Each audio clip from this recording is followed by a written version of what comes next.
ہندوستان میں ایک شہر میں ایک نوجوان لڑکی اپنے عزیزوں کے گھر سے رات کے وقت اپنے گھر جا رہی تھی کہ اچانک شہر میں ہندو مسلم فساد شروع ہو گیا۔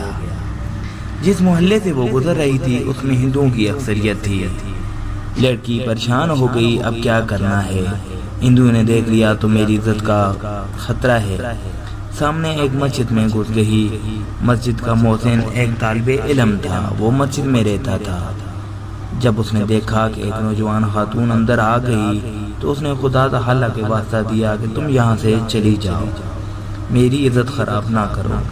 لوگوں کو پتہ چلا کہ رات کے وقت مسجد میں کوئی لڑکی آئی تو میری بدنامی کا مسئلہ ہے۔ لڑکی نے کہا، حافظ صاحب آپ خود سوچ لیں کہ باہر جا کر ہندو کیا میری عزت خراب نہیں کریں گے؟ یہ اللہ پاک کا گھر ہے، میں رات یہیں گزار لیتی ہوں۔ طالب علم نے کہا کہ مسجد کے اندر ایک کونے میں بیٹھ جاؤ، اور خود طالب علم دوسرے کونے میں بیٹھ کر کتاب پڑھنے لگا۔ سامنے موم بتی جل رہی تھی۔ طالب علم بار بار انگلی موم بتی کے اوپر رکھتا اور انگلی کو جلاتا تھا۔ ساری انگلیاں جلا ڈالی۔ لڑکی یہ سب دیکھ رہی تھی۔ جب صبح قریب ہونے لگی اور فساد تقریباً ختم ہو گیا تو طالب علم نے کہا، بی بی اب گھر چلی جاؤ، اذان کا وقت ہونے والا ہے، لوگ کہیں ہمیں دیکھ نہ لیں۔ لڑکی نے کہا، میں تب جاؤں گی، آپ پہلے یہ بتلائیں کہ آپ نے اپنی انگلیاں کیوں جلا دیا؟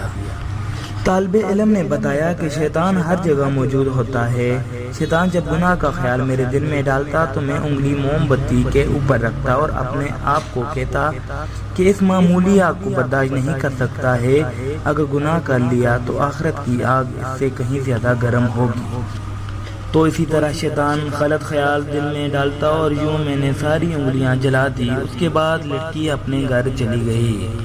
چند دنوں کے بعد لڑکی کے لیے ایک اونچے خاندان سے رشتہ آیا۔ لڑکی نے انکار کیا اور اپنے والدین سے کہا کہ میں نے اس طالب علم سے شادی کرنی ہے جو فلاں مسجد میں رہتا ہے۔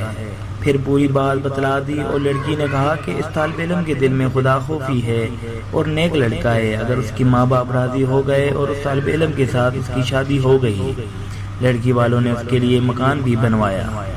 اللہ تعالی ہمیں بھی خدا خوفی کی یہ کیفیت نصیب فرمائے، آمین۔